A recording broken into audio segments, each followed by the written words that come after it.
ദുൽഖറാണ് pan Indian star. Prithviraj pan Indian ആയിട്ട് എനിക്ക് തോന്നിയിട്ടില്ല. പൃഥ്വിരാജ് അത്ര വലിയ ആക്ടറായിട്ട് എനിക്ക് തോന്നിയിട്ടില്ല.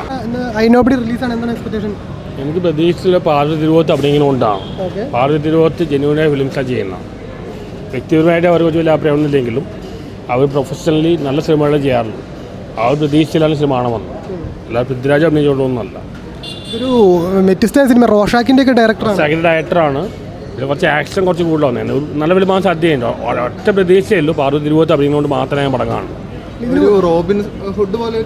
ഒന്നും പറയാൻ പറ്റില്ല, എങ്ങനെയാണെന്ന് അറിയില്ല. ആ ഡയറക്ടർ നല്ല ഡയറക്ടറാണ്. റോഷാക്ക് നല്ല പടമായിരുന്നു. അത് ഡയറക്റ്റ് ചെയ്ത ആളാണ്. ഡയറക്ടർ നല്ലതാണ്. പാർവതി തിരുവോത്തും ഉണ്ട്. ആ പ്രതീക്ഷ. പിന്നെ പൃഥ്വിരാജ് പ്രൊഡ്യൂസ് ചെയ്യുന്ന നല്ല പടം സിനിമകളെ പ്രൊഡ്യൂസ് ചെയ്യുന്നു. സുപ്രീമേനോ കണ്ടു നോക്കാം. പൃഥ്വിരാജ് ഒരു പാൻ ഇന്ത്യൻ സ്റ്റാർ ആയിട്ട് ഒരു പാൻ ഇന്ത്യൻ പടമായിട്ട് ഇറക്കാത്ത എന്താണെന്ന് തോന്നുന്നുണ്ട്. പൃഥ്വിരാജ് പാൻ ഇന്ത്യൻ സ്റ്റാർ എന്നല്ല, പാൻ ഇന്ത്യൻ സ്റ്റാർ ദുൽഖറാണ് pan Indian star. Prithviraj pan Indian ആയിട്ട് എനിക്ക് തോന്നിയിട്ടില്ല. മറ്റേ രാജ്മൗലിയുടെ പടത്തിൽ അഭിനയിക്കുന്നുണ്ടല്ലോ. അല്ല, അഭിനയിച്ചിട്ടുണ്ട്. പക്ഷെ അത്രയും സ്റ്റാർഡും വന്നിട്ടില്ല. ദുൽഖറിനാണ് ഉള്ളത്. ദുൽഖറിൻ്റെ ആ സ്റ്റാർട്ടിന് പിന്നിൽ മമ്മൂട്ടിയുടെ ബുദ്ധിയാണ്, മമ്മൂട്ടിയുടെ ഒരു പ്ലാനാണ്. ആ ലെവലൊന്നും പൃഥ്വിരാജ് എത്തിയിട്ടില്ല. എന്തായാലും പടം കണ്ടു നോക്കാം. ഒന്നും പറയാൻ പറ്റില്ല, കണ്ട ശേഷിച്ചേ പറയാൻ പറ്റുള്ളൂ. ഒരു സ്കാം പരിപാടിയൊക്കെയാണോ? എനിക്കറിയില്ല. പടം ട്രെയിലർ കണ്ട് നന്നായി തോന്നി. കുറച്ച് ആക്ഷൻ കുറച്ച് കൂടുതൽ തോന്നി. പൃഥ്വിരാജിന്റെ അഭിനയത്തിലൊക്കെ എങ്ങനെ പ്രതീക്ഷ ഉണ്ടാവും? പൃഥ്വിരാജ് അത്ര വലിയ ആക്ടറായിട്ട് എനിക്ക് തോന്നിയിട്ടില്ല.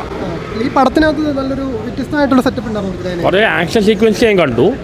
പിന്നെ എനിക്ക് രണ്ട് പ്രതീക്ഷയില്ല. ഒന്ന് ഡയറക്ടർ റോഷാക്കിൻ്റെ ഡയറക്ടറാണ്. പിന്നെ പാർവതി തിരുവോത്ത് നല്ല പടങ്ങളെ ചെയ്യും. ആ പ്രതീക്ഷയിൽ ഞാൻ പടം കാണാൻ വരുന്നത്. Don't underestimate the power of A common man. സാധാരണക്കാരെ നമ്മൾ ആരെയും ഒരിക്കൽ പോലും ശ്രദ്ധിക്കാത്ത ഒരാൾ, അയാൾ എങ്ങനെ പെരുമാറും, അയാൾക്കൊരു ഒരു പ്രതിസന്ധി ഘട്ടം വരുമ്പോൾ അതായിരിക്കും നോബഡി. അത് കാണാനായിട്ട് എന്തായാലും പൃഥ്വിരാജ് സുകുമാരൻ പൊളിക്കും എന്നാണ് എനിക്ക് തോന്നുന്നത്. അത്രയും അടിപൊളി. പിന്നെ പാർവതി തിരുവോത്ത് റോബിൻഹുഡ് പോലെ ഒരു സ്കാം പരിപാടി. ഇത് റോബിൻഹുഡ് അല്ല. അയാൾക്ക് പെട്ടെന്ന് ഇയാൾ ഇങ്ങനെ ചെയ്തോ എന്ന് ചോദിക്കുന്ന രീതിയിലുള്ള ഒരു പടമായിരിക്കും. ഒരു ഇന്റർനാഷണൽ സ്റ്റഫ് ആയിരിക്കും.